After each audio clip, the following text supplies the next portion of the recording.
Mega bilang hubungan Bu Mega dengan Pak Presiden itu baik-baik saja, tapi kita tahu dinamika belakangan politik Pak Presiden dan Bu Mega cukup digambarkan sama publik cukup panas, Pak.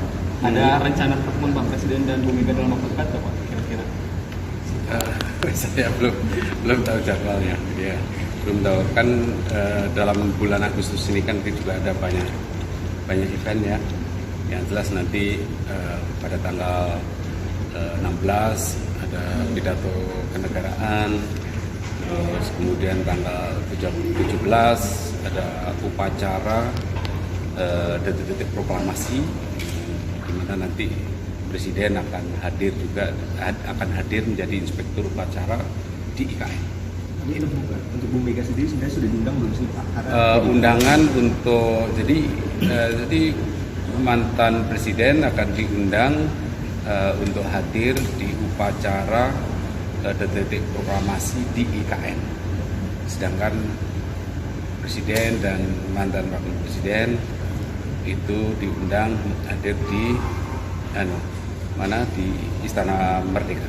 Tapi udah ada konfirmasi belum Pak, antara mungkin Pak SBY dan Bu Mega apakah akan hadir? Kami belum karena proses undangan juga masih akan segera dikirim, kami akan cek dan konfirmasi.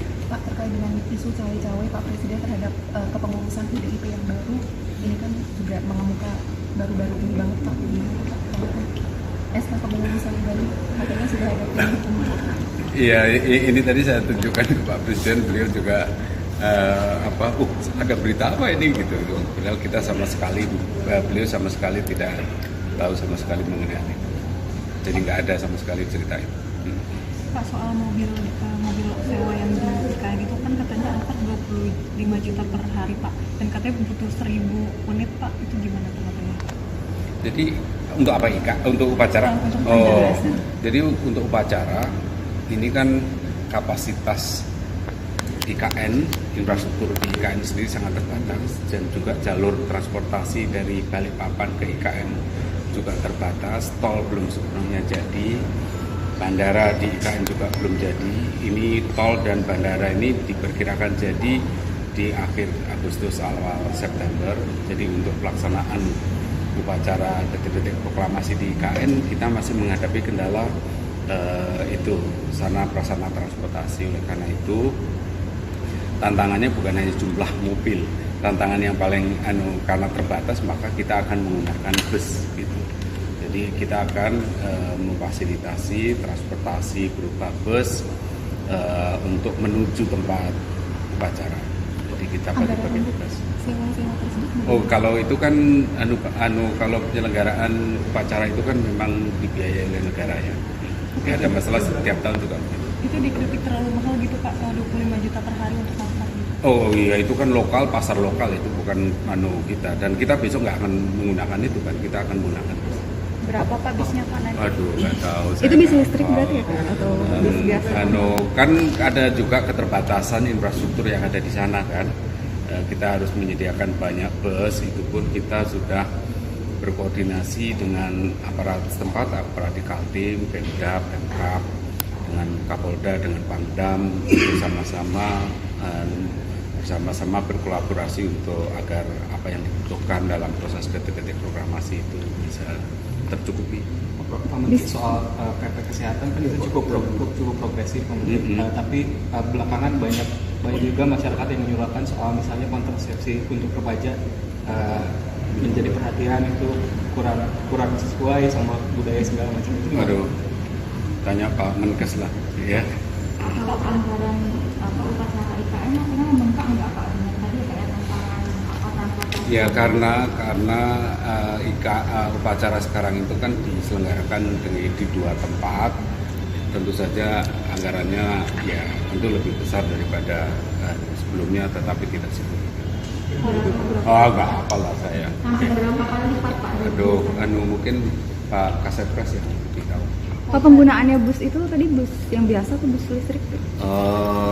Tergantung ketersediaan di tingkat lokal. Atau campur gitu? Ya, kan tergantung ketersediaannya di sana. Oh, berarti izin kemarin kan Pak Pratik sempat bilang katanya banyak ormas yang nanti untuk ikut upacara di IKN. Ormas-ormas apa saja Pak, mungkin bisa disebutkan? Sebetulnya ada keinginan yang luar biasa untuk hadir di IKN. Jadi surat-surat masuk, saya nggak hafal ya, ada surat masuk dari organisasi-organisasi macam-macam yang kita terima. Tapi kami sampaikan bahwa peserta upacara di IKN itu adalah by invitation ya, kita yang ngundang karena sekali lagi itu kan sangat-sangat terbatas. Kita fokus pada peserta dari masyarakat lokal. Karena kan kalau masyarakat lokal itu kan tidak membutuhkan daya dukung yang misalnya pesawat, kan nggak mudah juga ya. Kita memikirkan bagi beliau diundang tapi kemudian nggak bisa hadir karena kekurangan pesawat, tidak ada hotel yang siap di sana dan seterusnya. Jadi, Salah satunya mungkin Pak, termas dari banyak. Pak, Ya. tahun 2018 lalu kan Pak Pratik sempat juga bertemu dengan adik Joni yang waktu itu pas acara Joni Pak namanya, Manjer. yang pemanjat bentuk yang bendera itu. Oke. Oke. Waktu itu kan Pak Presiden juga Iya. bukan, Joni mengungkapkan kepada Presiden jika ditanya akan masuk TNI, dan sekarang dia mendaftar TNI tapi tidak diterima. Oh tidak gitu, lulus. saya nggak tahu saya.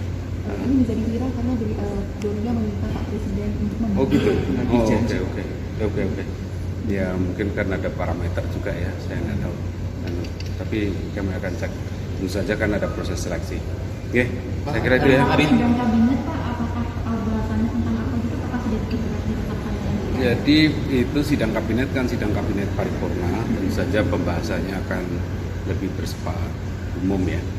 Lebih seperti sidang kabinet pada paripurna pada umumnya. Jadi nanti kita akan sidang kabinet paripurna di sana, semua menteri diundang. Tapi kan biasanya ada bidang khusus Pak, misalkan ekonomi kayak yang terakhir Ya, kemarin. ya, sidang kabinet itu perencanaan tahun depan, evaluasi tahun ini gitu kan. Apalagi ini kan di masa-masa akhir kan pemerintahan Pak Presiden Jokowi kan, kemudian transisi ke Pak Presiden Prabowo ya, sekitar itu ya. Hari Jumat benar Pak Presiden ketemu Surya Paloh ya? Di mana? Di sini. Kalau saya pas pulang kampung dan enggak. Ayo, oke, Pak. Nggak ada ini juga nggak Pak, konfirmasi kalau Presiden hadir Kongres Nasdem Pak? Agustus tanggal 20. Kami cek belum ya. Saya belum cek. Tanggal berapa sih? Tanggal 20-an. Tanggal 20-an Agustus. Ya. Menjunjung tinggi prinsip jurnalisme dalam setiap tayangan terbaiknya. Menghadirkan berita bernilai sebagai referensi. Gelar bicara yang tajam. Tidak, ini kan kebohongan dok. Mengupas fakta demi fakta dan mendorong pencarian solusi. Serta investigasi yang mengungkap kebenaran. Rosi, Satu Meja, The Forum, Sapa Indonesia Malam. Nilu, ikuti semuanya bersama Kompas TV.